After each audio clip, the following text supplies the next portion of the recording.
নমস্কার, সবাই কেমন আছেন? আশা করি সবাই খুব ভালো আছেন। আমিও খুব ভালো আছি। তো চলুন প্রতিদিনের মতো আজকে ব্লগটা এখন থেকেই শুরু করি। অনেকটাই বেলা হয়ে গেছে এখন যদিও শুরু করতে আজকে ভিডিওটা। তো আজকে রান্না করেছিলাম সকালবেলা একটু পরোটা, রুটি আর কুমড়ো আলুর তরকারি। আজকে যেহেতু শনিবার সেই কারণেই নিরামিষ হয়েছে। আজকে কাকিমা সব বাসনপত্র প্রতিদিনের মতোই মেজে ধুয়ে এখানে রেখে গেছে। আমি এসেছি এগুলোকে গুছাতে। আর ওই আজকে বাড়িতে নেই, কম্পিউটারে গেছে, তাই অনেক কিছু কাজই আজকে আমাকেই করতে হয়েছে। উঠে দাঁড়ানো, বসা, সব রকমভাবেই কাজকর্মগুলো আমাকেই সারতে হয়েছে। অনেক কিছু কাজ আরোই থাকলে করে দেয়, সত্যি কথাই। হটপটটা অনেক দিন থেকে পাল্টাবো ভাবছি, কিন্তু চেঞ্জ করার আর হচ্ছে না। একদমই মার্কেটে যাওয়া হচ্ছে না, আর আমার পছন্দ মতো একটা হটপট আনা হচ্ছে না। চারিদিকে হটপটটা ফেটে গেছে, খুব বিরক্তও লাগছে, বাজে দেখতেও লাগছে। যাই হোক, দেখি খুব শিগগিরই হটপটটাকে চেঞ্জ করে নেব।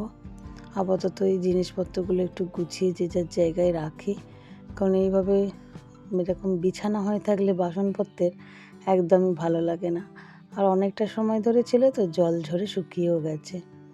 তবে সত্যি কথা, এই কাজকর্মগুলো করছি আর মনে মনে করছি, যদি এই সময় বাপের বাড়ি থাকতাম এত হয়তো কিছুই করতে হতো না। কত রিল্যাক্সে শুয়ে থাকতাম, বসে থাকতাম, সময়ে খেতাম, যেটা আরোহীর বেলা হয়েছে আর কি। কিন্তু এই দ্বিতীয়বার আর সেটা সম্ভব নয়, আর হলোও না। তো যাই হোক, একটু কষ্টসৃষ্ট করেই সবটাই মেনে নিতে হচ্ছে, কারণ যেহেতু এখন আরোহী আছে, আমি গিয়ে থাকলে ওটা ওর পক্ষেও সেটা সম্ভব নয়, আর আমার পক্ষেও সম্ভব হয়ে উঠবে না। কারণ যে যার একটা সংসার পড়ে গেলে হাতে, তখন আর সব কিছু আশা করলেও হয় না। তো এই সব সংসারের নানান এটা সেটা মাথায় নিয়ে সংসারে থাকতে হবে। সবার সুবিধে অসুবিধে আমাকেই এখন দেখতে হবে, এবং শুধু তাই নয়, আমারটাও সবাই দেখছে। যদিও কি করা যাবে বলুন, যদিও সব এক কাজকর্ম তো আমি করতে পারি না, অনেক কাজকর্ম ভাগ করেই হচ্ছে আর কি। তবুও যতটা পারছি ততটা করার চেষ্টা করছি। সারাদিন সংসারে শুধু ঘর দেওয়া, মোছা, বাসন মাজা ছাড়া তো আরও অনেক কাজ থাকে, সেইগুলো করি আর ভাবি এবারে আর রেস্ট আর হলো না, শেষ অবধি আমাকে করে যেতে হবে। সকালে রান্নাটা হয়তো হয়ে যায়, তারপর সারাদিন এই আস্তে আস্তে গোছানো, কাজ করা, এগুলো চলতেই থাকে। তবে একভাবে টানা পারি না, একটু বসি একটু করি।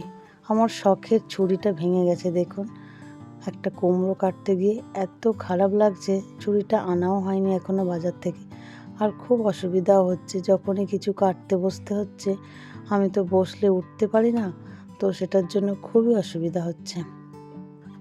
আজকে কিছুটা কাচাকুচি সকালবেলা আরুর বাবা করে দিয়ে গেছে, তো মোটামুটি সেগুলো হালকা হালকা শুকিয়েও গেছে। তো শাড়ি তো পাতলা জিনিস, আগেই শুকিয়ে গেছে, ওটাকে আমি ভাঁজ করে তুলে নিচ্ছি। কারণ রোদ্দুরটা এখন এতটাই তেজি যে বেশিক্ষণ রোদে বসাও যাচ্ছে না, আবার বেশিক্ষণ ঠান্ডার মধ্যে থাকাও যাচ্ছে না। মাঝে মাঝে একটু বসতে হচ্ছে, আবার রোদ্দুর থেকে উঠেও আসতে হচ্ছে। আর খুব তাড়াতাড়িও জামা কাপড়ও শুকিয়ে যাচ্ছে, এত তেজ।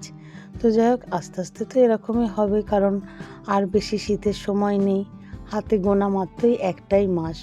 এই মাঘ মাসটা চলে গেলেই ফাল্গুন মাসের দিকে দেখব উত্তরে হাওয়া থেমে গিয়ে দক্ষিণে হাওয়া হচ্ছে, আর আস্তে আস্তে গরমের একটা ভাব আসছে। তো এইভাবে আস্তে আস্তে দেখা যাবে চৈত্র মাস পড়তে না পড়তেই ঘরে পাখা চালিয়ে দিতে হবে, এসি চালিয়ে দিতে হবে। সত্যি আবার এই সেই শুরু হলো আইঢাই করার দিন। তবে এই একটা মাস যখন আছে শীতকাল, এটাকে ভালো করে অনুভূতি করে নিতে হবে। কারণ আমরা তো দার্জিলিং আর তারপরে কাশ্মীর এগুলোতে বেড়াতে যেতে পারছি না।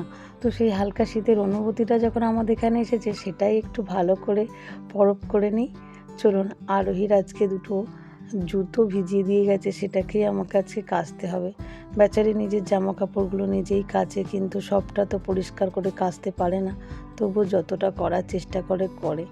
আর কতই বা ওকে বলবো, ওরও ওপরে একটা প্রেশার পড়ে যাচ্ছে আলাদা, কাজ কাজ কাজ। ওরও পড়াশোনা আছে, নতুন ক্লাস, কিন্তু কি করব, আমারও হাত পা বাঁধা, সবটা ঠিকঠাকভাবে করে উঠতে পারছি না।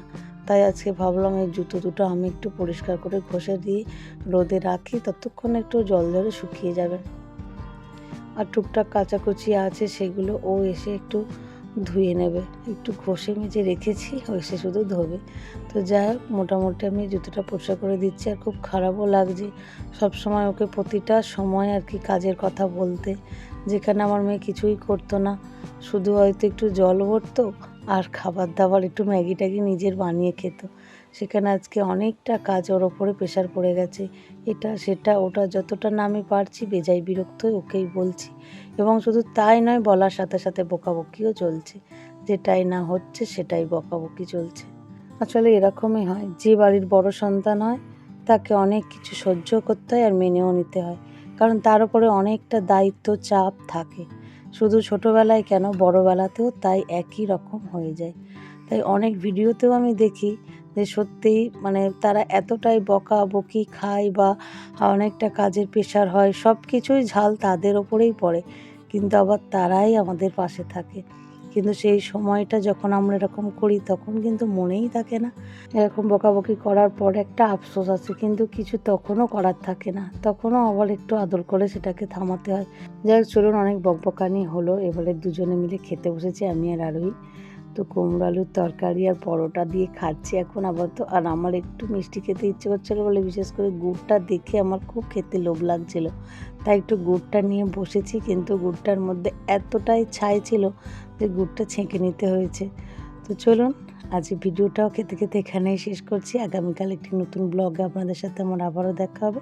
সবাই সুস্থ থাকবেন, ভালো থাকবেন, সবাইকে ভালো রাখবেন। টাটা।